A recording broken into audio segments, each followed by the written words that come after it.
Hello students, स्वागत है आपका हमारे यूट्यूब चैनल पे। आज हम लोग बात करेंगे इंडियन इकोनॉमी की मिक्स्ड रिवीजन सीरीज चल रही थी, उसका पार्ट 2 देखेंगे। इसका टेलीग्राम आपको पीडीएफ पे मिल जाएगा, ठीक है। पीडीएफ आपको टेलीग्राम में मिल जाएगा, ठीक है। और देखेंगे रिजर्व बैंक ऑफ इंडिया हमारा है, तो इसकी स्टैब्लिश्ड ये हुआ था 1 अप्रैल 1935 को। नेशनलाइज हुआ था 1 जनवरी 1949 को। हेडक्वार्टर इसका मुंबई में है। गवर्नर इसके संजय मल्होत्रा हैं, ठीक है, 2024 से। और आरबीआई एक्ट 1934 से बना था। टैग लाइन है आरबीआई ट्रस्टेड स्टेबल इंक्लूसिव, ठीक है। फंक्शंस ऑफ आरबीआई है क्या, देख लेते हैं, ठीक है।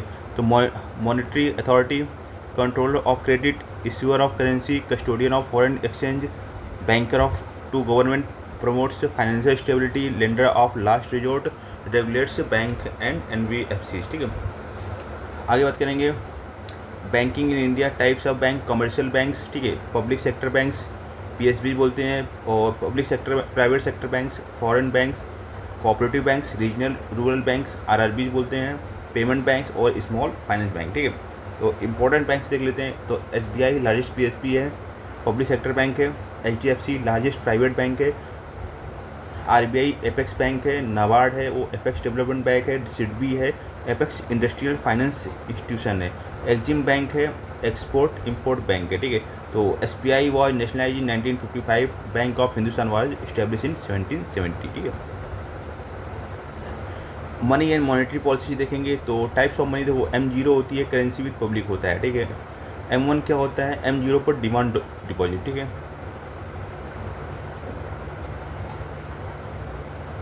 M2 क्या होगा, M1 plus savings deposit.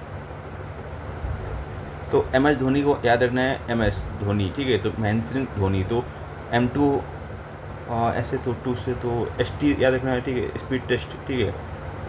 M1 plus savings यानी M2 होगा तो M1 प्लस सेविंग्स डिपॉजिट, ठीक है।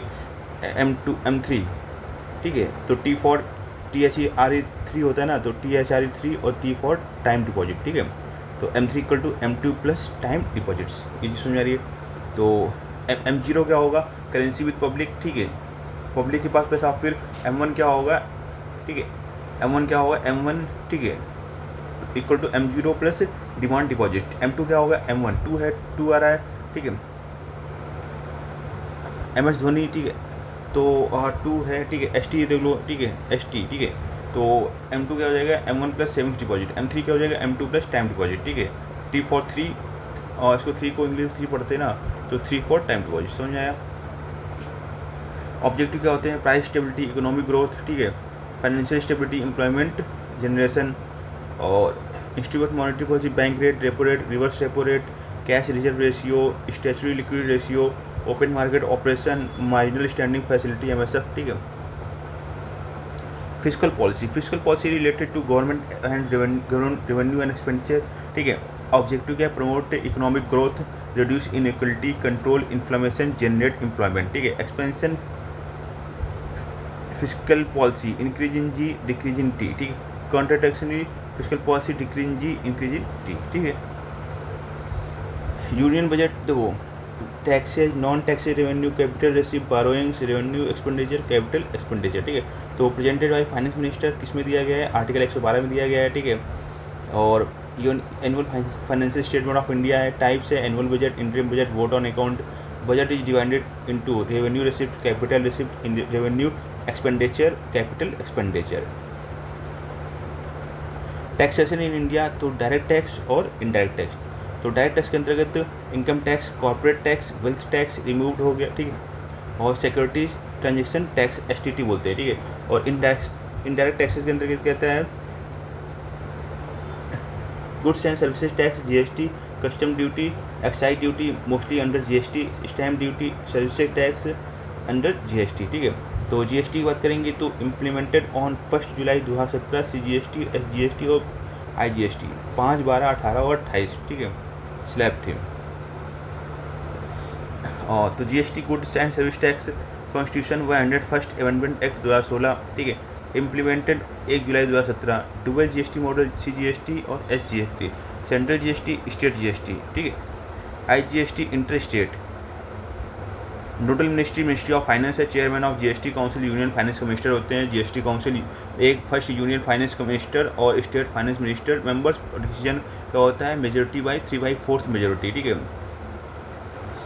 इससे एसएससीजीएल में प्रश्न पूछा गया था। तो important economic indicators, GDP growth होता है, इन्फ्लेमेशन रेट सीपीआई होता है, फिजिकल डेफिसिट होता है, रेवेन्यू डेफिसिट होता है, करंट अकाउंट डेफिसिट होता है, ट्रेड डेफिसिट होता है, पर कैपिटा इनकम होती है, ह्यूमन डेवलपमेंट इंडेक्स एचडीआई होती है, ठीक है।